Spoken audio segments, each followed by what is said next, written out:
El asesino sigue suelto. Un estudio relativiza la importancia de los plaguicidas, algunos prohibidos por la UE, en el colapso global de abejas melíferas. Hace unos 10 años, apicultores de todo el mundo empezaron a darse cuenta de que algo malo les pasaba a sus abejas. Principalmente a las abejas obreras, aquellas de las que depende la prosperidad y el futuro de una colonia. Desaparecían casi sin dejar cadáveres. El fenómeno se denominó problema de colapso de colonias, CCD, del inglés Colony Collapse Disorder, y ha afectado a entre el 30% y el 90% de las colmenas de Europa y Norteamérica. Un asesinato silencioso, con muchos sospechosos pero ningún arma humeante. En primer lugar, se sospecha de patógenos como Varroa destructor o Nosema ceranae, muy presentes en Europa pero menos en Norteamérica. En segundo lugar, se sospecha de un tipo de pesticidas conocidos como neonicotinoides, muy presentes en América pero menos en Europa. Por encima de todo se sospecha de la agricultura intensiva, presente en ambos sitios, pero algunas piezas siguen sin encajar. Se calcula que una tercera parte de los productos agrícolas que consumimos dependen directamente de la polinización realizada por insectos. Europa emprendió hace 2 años una lucha contra los neonicotinoides para tratar de atajar estas inexplicables muertes de abejas, una especie, de la que el ser humano depende muchísimo por la labor de polinización que realiza en determinados cultivos. Así, el Reglamento de Ejecución 540/2011 de la Comisión Europea prohibió la clotianidina, el tiametoxam y el imidacloprid, además del insecticida fipronil. La prohibición se queda corta. Un estudio aparecido recientemente en el Journal of Economic Entomology ha clasificado 42 pesticidas en función de su toxicidad hacia las abejas de miel, Apis mellifera, aunque como explica el español Jonathan Zick, entomólogo en el Servicio de Investigación Agrícola del Departamento de Agricultura de Estados Unidos, no hicimos este estudio para clasificar si un neonicotinoide es más tóxico que otro. Para lo que sí servirá este trabajo es como base para saber qué combinación de pesticidas y fertilizantes causa menos daño a las abejas melíferas, algo que puede resultar muy útil también en Europa, dice Adam Zick. Los investigadores elaboraron diversas clasificaciones tomando en cuenta valores como la toxicidad del pesticida, la cantidad empleada o la dosis letal de la concentración. Un análisis de evaluación del riesgo señala que hay en el mercado, al menos, otros 25 pesticidas tan peligrosos para las abejas como los 3 prohibidos en la UE.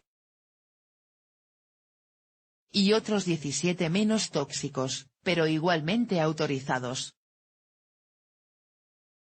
Al fondo de la tabla, el glifosato, principal activo del herbicida Roundup creado por Monsanto, y utilizado en cultivos transgénicos, aparece como el menos tóxico para las abejas melíferas. Paradójicamente, el glifosato está también prohibido en naciones como Países Bajos o Francia, además de en otros sitios de Europa a nivel regional o local.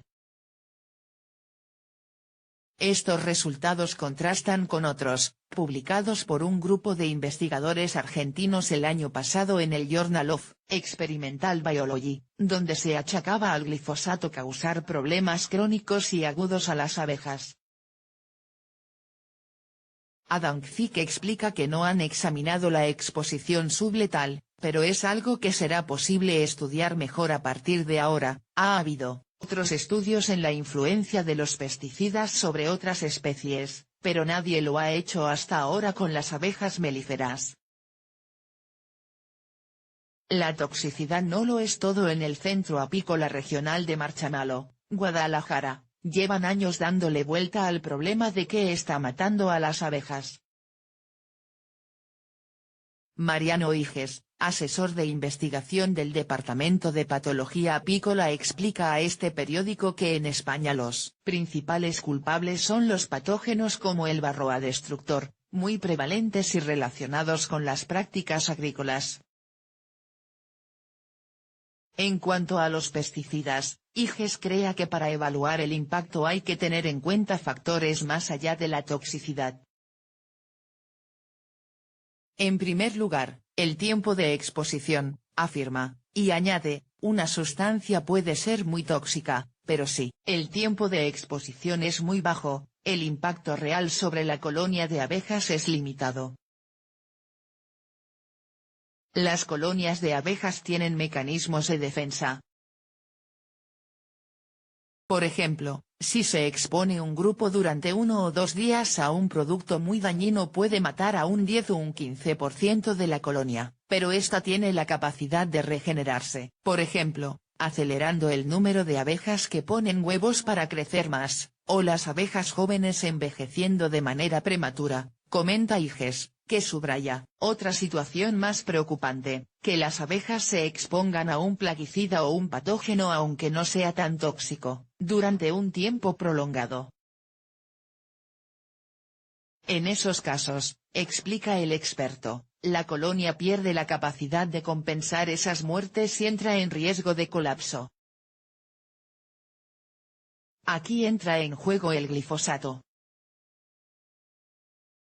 No es tóxico para las abejas, comenta IGES, aunque el impacto que tiene sobre el medio ambiente es brutal porque el uso abusivo de este tipo de herbicidas totales está diezmando zonas de alimentación de abejas y abejorros. Por ello, el impacto final que puede tener sobre una colonia de abejas privada de alimentos puede ser mayor que el estar expuestos durante un tiempo limitado a fipronil, otro insecticida muy tóxico que fue prohibido en Europa en 2013.